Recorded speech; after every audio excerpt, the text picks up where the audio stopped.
ভগবান বাচ, ভগবান বলেন, হেমাং ন প্রতিপদন্তে শঙ্করাং বা নরধমা ব্রাহ্মণাং মহাদেবানুপীঠা জীবন্তে তে নরা কুশলৈ কৃত্যশাস্ত্রাণি পঠিতান্তে নরধমা বিপ্রাণ নিন্দন্তি যজ্ঞাঞ্চ বৃথা জীবন্তি তে নরা।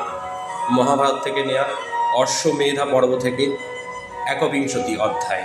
শ্রীকৃষ্ণ বলেন, যে সকল নরাধম আমাকে বা মহাদেবকে কিংবা পৃথিবীর দেবতা স্বরূপ ব্রাহ্মণদিগকে ভক্তিপূর্বক আশ্রয় না করে, তাহারা নিষ্ফল জীবন ধারণ করিয়া থাকে।